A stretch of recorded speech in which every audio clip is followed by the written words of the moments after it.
Hey everyone, and welcome back. Now we're back in our photo inspiration app. You have this resource, it may be a little bit different based off of what we've been kind of throwing together, but there's a bunch of different options there in terms of prototyping and, just to kind of get you started as to, having a good resource to see how to apply something like this to even something else, your own personal project. The next part of this series is to really understand, well, okay, I want to create a nice transition from an image to, an image's detail screen and what that could possibly look like. So what I've designed here is just like an image screen. It's going to have the main image at the top. It's going to have some similar photos. It's even going to have a like button. We'll get into maybe even creating this little micro interaction and keeping it super simple, at least for now. But we're going to actually just get right into it. So I'm on my prototype panel, and if you notice within the design file, you'll see I have this one named as rectangle 2. I have this one named as rectangle 2 as well. So I'm sure you know exactly what's going to happen here. We're going to have a nice transition from this page to this page, with this scaling up because this is now much larger, and it's going to be positioned differently with all the other content, dissolving in. So let's see what that is going to look like. Hopefully it works. We are going to, we'll drag over to this next screen. So we have the animation set. We're going to keep it simple for now. We have it set to 300 milliseconds. So on tap, it's going to navigate to that screen. Everything should work properly. So I'm starting at the beginning by pressing R, and if I click that, boom. So a couple of things did happen here. If you notice, this dissolved into the screen because this wasn't there before. But also the navigation changed. So now we're not on a home screen. So we probably, if we were thinking about kind of animating backwards, we would need to add a back button or something like that. But, for the sake of this tutorial, we're going to keep it here. Now, let's restart it. Boom. Now we're here. Okay. So there's a couple of things we can do here. We can go ahead and we can even animate this if we like. Let's do something different. What I'm going to do is I'm going to just move this over. I'm going to hold shift so it doesn't move up or down. It just stays on that line. Just align that there. I'm going to Command C and Command V. So I have a new screen here. So what I want to do is I want to be able to actually drag back and forth between this container. Maybe there's more photos. So let's take a look. So there's a couple of ways we can do this. We can go ahead. I'm going to hold down Option for me and just drag those two off the screen here. You can Command C, Command V that frame if you'd like. It's called Similar Photos. And I'm going to open up Unsplash. I'm going to search up portraits again. And I'm just going to take, maybe a couple of the first ones.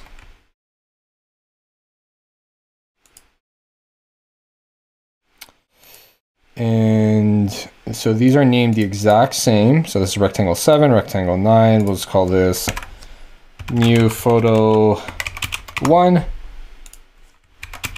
new photo 2. And we're going to select both of these photos, and I'm going to Command C them. Actually, you know what? I'm going to just drag this right into this area. So it's dragged onto the frame.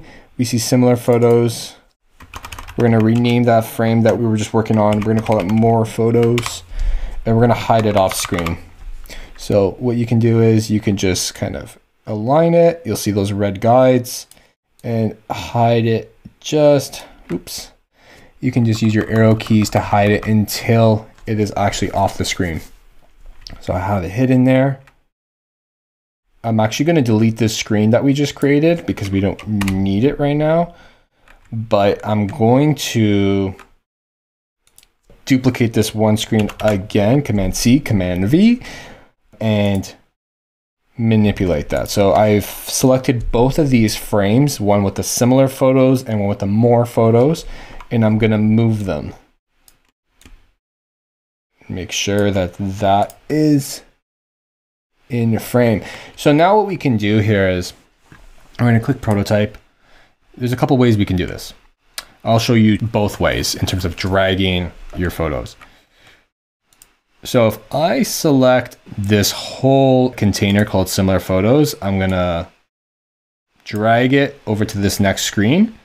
And if I select on drag, it's just going to, pre-fill that Smart Animate animation. And I'm going to do the same for this one. I'm going to click more photos. I'm going to go back left and I'm going to do on drag for the type of interaction, and the animation is going to be Smart Animate again. And I'm just going to leave that. And I'm going to go back to our app. So now we can come down here and we can start seeing that, okay, we have a dragging animation between photos. So this is really helpful if you want to kind of show that it's not just going to be 2 photos, we'll have like 4 or more, but at least for your team to kind of know that they have to kind of design some sort of carousel or implement some sort of carousel. Now you can do this in a variety of ways. This is one way to kind of showcase kind of like an animation of 2 photos just sliding in. You can also do it in a way where you actually can scroll through it, and I'll show you that right now. So I'm just going to copy this screen down here. You can copy and paste it. I'm holding on Option and Shift, and I'm bringing it down here. And I'm just going to actually delete all the interactions that have to do with this screen. I'm going to take the more photos that are off screen. You can see they're selected and they're off screen. I'm going to actually move those into this frame. And I can delete that other frame called more photos. Oops. There we go. Let's make sure that we're on our design panel. So we have this frame now, if you see, but now it's kind of bound just to these 2 photos. What we can do is we can extend this frame, and I'm holding Command so it doesn't affect anything when it comes to the constraints of these images. So I'm holding Command while I'm doing that. So Command, and I'm going to extend it to the edge of the right side, and I'm going to extend this one. I'm going to leave that one there. I'm going to make sure that it's not clipping any content, because I want content to be able to show beyond the frame, but I want to let Figma know that I want to be able to interact with this frame. So right now I have the photos here. There's the new photo 2, new photo 1. I have the rectangle 9, rectangle 7. And I'm just going to select the frame because I want to be able to see images flying from the side. And I'm going to be able to go to prototype, and it'll say overflow scrolling. And right now it says no scrolling. So, before I even start, I'm going to create a new one. Scroll. I'm going to call it scroll container. I'm going to go into my project. I'm going to see our original flow drag container over here. You can even see like it houses the other animations that we came up with. But I'm going to go to the scroll container one, and here it's just this page, but it just has this kind of container. And now you'll notice that I can't scroll on it. I can't drag it. I can't do anything to it. Now, if I do set it to horizontal scrolling, I mean, you could do vertical scrolling if you want. You can even do horizontal and vertical scrolling, but I'm going to set it to horizontal scrolling. You'll see that I can actually create that drag animation within this a single screen, so it keeps it nice and clean. And what people like to generally do here when it comes to images, they like to do something like this. Let me go back to my design panel, and they'll go something like this. Maybe it's 8, but giving users, I'm going to hold Command again to shrink that. And if I go back, you'll see like a little bit of the next photo, so you can, easily go ahead and change that. And again, if I move this frame and I just align it, not only, you saw how this image just stopped at the very edge, and we don't want that. We want it to be able to kind of stop right in the margins here. Same with this one on the left.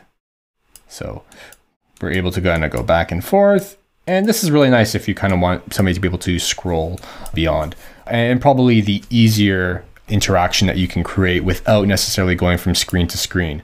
But if you really do want to showcase like a certain type of swiping gesture, then it's probably best if you do this and you can kind of really fine tune the swiping. But if you want to just kind of showcase them being able to horizontally scroll, then let's go to our next flow.